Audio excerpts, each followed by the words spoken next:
तो अगर आप एक भावुक पुरुष हैं और आपका झुकाव एक ऐसी महिला की ओर हो रहा है जो या तो सिंगल पेरेंट है, विडो है या फिर मैरिड है और वो अपनी लाइफ में स्ट्रगल कर रही है, आप चाहते हैं कि उसको इमोशनल सपोर्ट मिले, आप फाइनेंशियली उसको हेल्प करना चाहते हैं, तो हेल्प करने से पहले सावधान और सचेत रहें। सुनो सुनो, अब इसमें तुम लोग को लगेगा कि फ़ीमेल बहुत ख़राब होती है और फीमेल का कोई बुराई कर रहा है तो बहुत सही बोल रही है, फीमेल होकर फीमेल का बुराई कर रही है यानी कि यही सही है।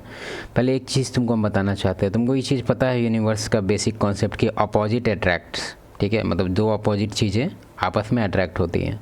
फीमेल का जनरली नेचर होता है ज़्यादा मतलब इमोशनल होने वाला, ज़्यादा किसी भी चीज़ को लेके पैनिक होने वाला, किसी भी सिनेरियो में डर जाना, कोई भी सिनेरियो को एकदम पैनिक होके हैंडल करना। कुछ भी तुम उसको कुछ हैप्पीनेस बता दो, पूरा एकदम खुश हो जाना। तुम कभी देखा है कोई रिजल्ट अनाउंस होता है तो मेल को देखो, रैंक 1 भी आएगा ना तो बेवकूफ़ की तरह नहीं करता है, वो एकदम कहता ठीक है। और जो फीमेल होती है, तुम्हारा 92%, इतना ज़्यादा इमोशन, सैडनेस में भी उतना हाई इमोशन, हैप्पी में भी इतना हाई इमोशन, और तो और छोटा मोटा कुछ झगड़ा वगैरह हो गया उसमें ऐसा फील होता है कि बाप रे, अगर कोई माइक लगा के बस सुने और डिस्प्ले ना देखें, इसको लगे कि वर्ल्ड वार हो गया। अरे बाप रे, क्या हो गया, किस चीज़ पे बात हो रहा है मैडम, अरे सीरियल में ऐसा हो गया, इसी के लिए वो इतना गुस्साई हुई है। कितना इलॉजिकल है। कहने का मेरा सेंस ये है कि फ़ीमेल काफ़ी इमोशनल होती है और इसके पीछे कारण है उसका, वो बायोलॉजिकली डिज़ाइंड हुई है वैसे, ठीक है, एस्ट्रोजन है उसके अंदर, वो होती है इमोशनल, ठीक है। लेकिन अगर तुम मेल है और तुमको मूवी वगैरह देख के या फिर इस तरह से तुमको पाला गया है कि तू वीक बन गया है, मतलब एक तरह से तुम क्या ही बोले, तुमको हमेशा से तुम पाला गया है एक डोमिनेंट इन्वायरमेंट में, मतलब एक्सट्रीमली डोमिनेंट इन्वायरमेंट में अगर हुआ है तो अच्छा ही हुआ है क्योंकि तू भी अच्छा बनेगा। लेकिन तुम ऐसा इन्वायरमेंट में हुआ है जिसमें तुम्हारे अंदर डोमिनेंट होने जैसा कुछ है ही नहीं, तुम मतलब हमेशा सबमिसिव रोल में रहता है, हमेशा तुमको चाहिए कि कोई तुमको कोई लीड कर दे, तुम एक तरह से ऐसा वर्कर है, ऐसे करके बेलचा लेके खड़ा रहता है कि क्या मालिक, क्या काम है, ठीक है मालिक, तुम उस टाइप का है। तुमको खाली फीमेल एक्सप्लॉइट नहीं करेगी, तुमको दुनिया एक्सप्लॉइट करेगा, ठीक है, पूरा दुनिया एक्सप्लॉइट करेगा। और तुम हमेशा कंप्लेन करते रहेगा कि मेरा दोस्त ख़राब है, मेरे से पैसा ले लिया, हम हमेशा अनफेयर एडवांटेज क्यों होता है, लोग हम कितना दिल के अच्छे हैं, मेरे साथ ऐसा ही क्यों होता है। वो इसलिए होता है ना क्योंकि तुम है वीक, और वीक का होता है यहाँ पे प्रॉब्लम। अपने आप को पहले स्ट्रांग बनाओ। जो तुम्हारा दुनिया से कंप्लेन है, दुनिया ख़राब नहीं है, तुम उस दुनिया के लायक नहीं है। तुम कहो भगवान को कि तुमको कोई एलियन वर्ल्ड में भेज दे, ठीक है, क्योंकि अगर तुम यहाँ एक्सपेक्ट कर रहा है कि हम तो बहुत अच्छे हैं, हम सबसे अच्छे से बात करते हैं, मेरे से अच्छे से कोई क्यों नहीं बिहेव करता, क्यों करेगा बिहेव अच्छे से। पहले मैम का देख लेते हैं इस पर क्या कहना है, ऐसे हम तुमको और भी कुछ बताना चाहते हैं इस पर। अभी बीते 3-4 महीने में मुझे 3 कहानियां ऐसी मिली हैं, तो मुझे लगा कि इस पर बात होनी जरूरी है।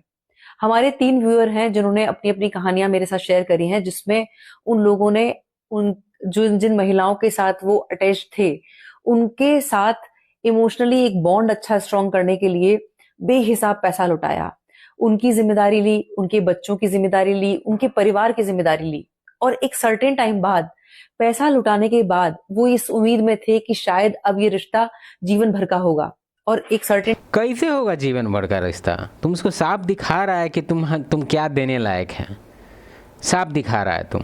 तुम कैसे एक्सपेक्ट करने लग जा रहा है। पहले तो तुम उसको खूब पैसा छिट के ही दिखाया कि तू कितना महान है, ठीक है, महानता तुम्हारे में बहुत झलक रहा है।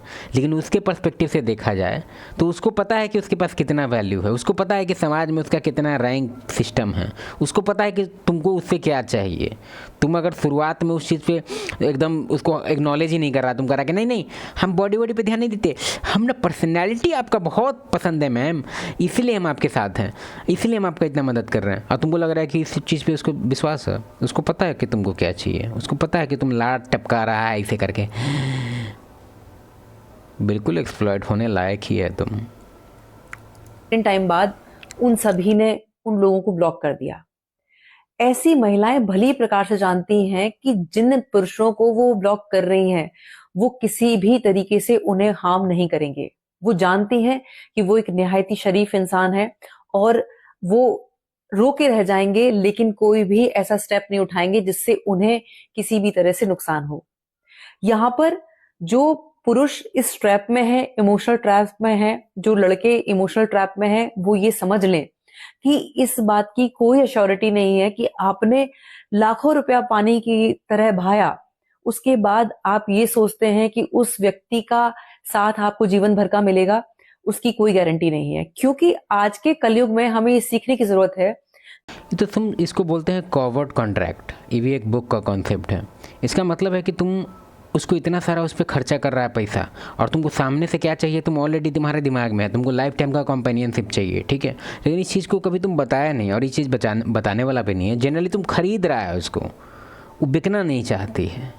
तो कौन गलत है इसमें? अगर तुम कंप्लेन करेगा कि तुमको सर्टेन फीमेल से इतना परेशानी है, वो गोल्ड डिगर निकली, तुम्हारा पैसा खर्चा करवा दी, फिर ब्लॉक कर दी, आई, ये तो वही चीज़ है जैसे मेरा, तुमको मैं एक डिफरेंट वे में एग्जांपल बताते हैं। मेरा एक फ्रेंड है पिंकेश, ठीक है, और मेरा फ्रेंड अमन भी है, और हम तीनों एक दूसरे के दोस्त हैं, ठीक है। सिनेरियो सुनो, सिनेरियो ये है कि पिंकेश जो है ना वो कंप्लेनर है, ठीक है। वो दुनिया भर का कंप्लेन करते रहता है, अपने पापा का, अपने सिस्टर का, अपने हर दुनिया भर का कंप्लेन करता है, ठीक है। और जो अमन है उसका हमको नहीं पता, कंप्लेन करता होगा वो भी, लेकिन मेरे से नहीं करता वो। तो उसका क्या है सीन कि पिंकेश जो है अमन का जब भी कंप्लेन करता है तो हम शॉक्ड हो जाते हैं कि भाई अमन के बारे में ये चीज़ कैसे बोल सकता है, क्योंकि अमन का तो मेरा ऐसा कुछ एक्सपीरियंस नहीं है। और तुम सोचेगा कि नहीं झूठ बोल रहा होगा, झूठ नहीं बोल रहा है, उसका एक्चुअली में एक्सपीरियंस उतना ख़राब है, और इसीलिए वो बस बता रहा है। वो एक्सपीरियंस उसका एक्चुअली में ख़राब है, वो जो बोल रहा है वो सच बोल रहा है। अमन उसके साथ एक्सप्लॉइट वाला कुछ प्रॉब्लम कर रहा है वो, लेकिन मेरे साथ नहीं कर रहा है अमन। अब मेरे हिसाब से अगर हमसे कोई पूछे कि अमन कैसा है तो हम बोलेंगे कि 1 नंबर लड़का है, लेकिन पिंकेश से पूछे तो कहेगा कि साला 2 नंबर लड़का है। बताइए, तो एक ही आदमी का अलग अलग इमेज कैसे है? कारण है इसके पीछे, वो डिपेंड करता है कैमरा पे, और कैमरा कौन है? तुम है। अगर तुम्हारे अंदर नेचर नहीं है, तुम है ही नहीं उस लेवल पे कि तुम संभाल सको किसी को, मतलब तुम हैंडल कैसे करता है सिचुएशन को, डिफ्यूज कैसे करता है सिचुएशन को, कोई हीटेड सिचुएशन को कैसे डील करता है, कोई अगर तुमको स्लाइटली डिसरेस्पेक्ट करता है तुम उसको कैसे डील करता है। डील करने इन द सेंस ये नहीं बोल रहे हैं कि उसको एकदम पैनिक होकर उस चीज़ को एकदम फोकस का बना दो सेंटर कि तुमको डिसरेस्पेक्ट कैसे, हम समझते हैं तुम्हारा डिसरेस्पेक्ट। अरे इतना इमोशनल क्यों होना है? इनकेस अगर कोई तुम्हारा डिसरिस्पेक्ट करता है तो उसको एकदम कामली बोलना है कि अच्छा सुनो, ये जो किया ना हमको ये सही नहीं है, अच्छा नहीं लगता ये सब।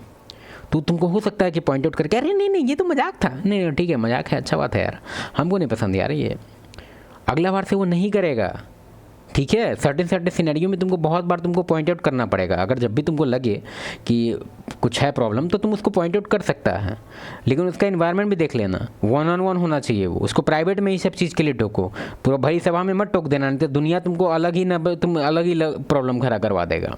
कहने का मेरा सेंस ये है कि अपने आप को स्ट्रांग बनाओ, दुनिया तुमको टेस्ट करेगा, ठीक है। और इसमें कोई दुनिया का गलती नहीं है, ये नेचर है बेसिकली। ये पेकिंग ऑर्डर का रैंकिंग सिस्टम जैसे कैसे होता है क्लास में मार्क्स पे होता है, वैसे तुम्हारा अभी रियलिटी में ना है ना, वो तुम्हारा बिहेवियर पे होता है। तुम किस चीज़ को कैसे डील करता है, तुम अपने आप को कैसे कैरी करता है, तुम सर्टेन सिनेरियो को कैसे डील करता है, तुम हैप्पीनेस को कैसे संभालता है, तुम सैडनेस को कैसे संभालता है, तुम ओवरऑल तुम लाइफ जीता है तो तुम कैसे जीता है, तुम मार्केट से ख़रीदता है तो तुम सब्जी खरीदने में तुमको मतलब कैसे ख़रीदता है। हर एक सिचुएशन को डील करने का एक तरीका होता है, एक अच्छा होता है, एक ख़राब होता है। इसका ये मतलब नहीं कि अब ख़राब तरह से डील की जाए, ख़राब तरह से हम जाएंगे सब्जी खरीदने, क्या लगता है हमको सब्जी नहीं देगा वो? नहीं हमको दीजिए ना, वो मैडम को इतना देर से दे रहे हैं, हम खड़ा है इतना देर से, दीजिए ना तब दी, तो दे देगा सब्जी, ठीक है।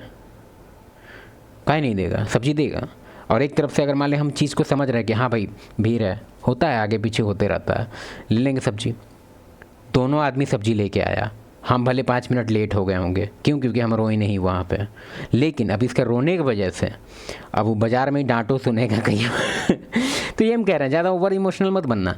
और अगर तुम ब्लेम करेगा फीमेल को कि ख़राब है वो, अपने पे पहले नज़र डालो, उसका कुछ डिफरेंट है बायोलॉजिकल सिस्टम, मानो इस बात को, ठीक है, मानो इस बात को। तुमको एक एग्जांपल दे के हम समझाएंगे। देखो डीप डार्क फॉरेस्ट है, लगता है अभी हमको जाना पड़ेगा। ये कॉन्सेप्ट हम पहले भी समझा चुके हैं शायद, मेरा टाइम हो गया कोचिंग कॉल का, 2-3 मिनट लेट पहुंच सकते हैं। चलो कोई बात नहीं, जल्दी से कॉन्सेप्ट को समझा देते हैं। देखो इस कॉन्सेप्ट में क्या है कि फीमेल है, ठीक है, डीप डार्क फॉरेस्ट में। इसका सर्वाइवल परसेंट बताओ कितना परसेंटेज है? 20% है, ठीक है। और मेल का जो परसेंटेज है सर्वाइवल परसेंट वो करीबन 70-80 के अराउंड है, ठीक है। अब क्योंकि इसका जो ओवरऑल लाइफ है हमेशा वो थ्रेट को हमेशा इसके कंसर्न में रहता है कि कौन मेरा थ्रेट है, कौन क्या थ्रेट है, मतलब सर्वाइवल को लेके बहुत ओवरली कंसर्न होती है ये, ठीक है। तो होता क्या है इसमें कि जब भी इसका जो मीटिंग करने का इसका टाइम आता है तो ये हमेशा सिक्योरिटी को हमेशा ही हाई लेवल पे रखती है कि प्रोटेक्शन चाहिए भाई हमको। दुनिया हम मेरा जो सर्वाइवल परसेंटेज काफ़ी कम है तो हम उस आदमी से अटैच करेंगे जिसके साथ मेरा जो सेफ्टी है वो काफ़ी अच्छा हो, ठीक है। तो इमेजिन करो कि वहाँ उसको 2 मेल दिख रहा है, ठीक है। वहाँ पे एक वीक है और एक स्ट्रॉन्ग है, तो स्ट्रॉन्ग वाला को ऑब्वियसली चूज करेगी। लेकिन यहाँ पे कैच ये है कि वीक वाले के पास बहुत अच्छा क्वालिटी है, फूल भी देता है, चॉकलेट भी देता है। कोई चॉकलेट वॉकलेट कुछ काम नहीं करता जब इवोल्यूशन का बात होता है, जब बायोलॉजिकली कॉन्सेप्ट का बात होता है। और ये जो मेल है ये थोड़ा सा टॉक्सिक है, ये है वो है, थोड़ा नार्सिसिस्ट है, थोड़ा ये है, कभी वो है, फिर भी इसी को चूज करेगी रिगार्डलेस कि कितना भी थेसिस पड़ रही थी कि हमको फूल वाला चाहिए, हमको गमला वाला चाहिए, हमको ये चाहिए, हमको वो चाहिए, हमको ये चाहिए, फिर भी इसी को चूज करेगी जो स्ट्रॉन्ग है। स्ट्रॉन्ग हमेशा आदमी फिजिकल से नहीं बनता है, मल्टीपल चीज़ है जो दिखाता है कि कोई भी मेल स्ट्रॉन्ग है। अगर वो किसी का डिसरिस्पेक्ट ना ले, लोग उसकी रिस्पेक्ट कर रहे हैं, फीमेल उसकी तरफ अट्रैक्ट हो रही है, तो एक नॉर्मल फीमेल को ये चीज़ बहुत हाई क्वालिटी लगता है, ठीक है। फीमेल का जो मेटिंग स्ट्रैटेजी है वो काफ़ी रिलेटिव बेसिस पे है। रिलेटिव मतलब कि कैसे बाकी दुनिया इसको ट्रीट कर रही है, ये स्ट्रॉन्ग है कि वीक है, इसका दुनिया में पेकिंग ऑर्डर क्या है। लेकिन मेल का है जस्ट डिफरेंट है, मेल है सब्जेक्टिवली देखते हैं मेट को।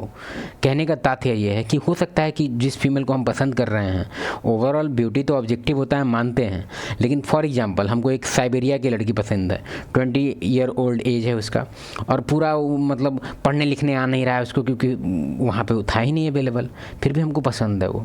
दुनिया सोसाइटी कहेगा कि साला इससे बढ़िया तुमको PhD वाली से शादी करा देते हैं, फिर भी नहीं, हमको करना है उसी से।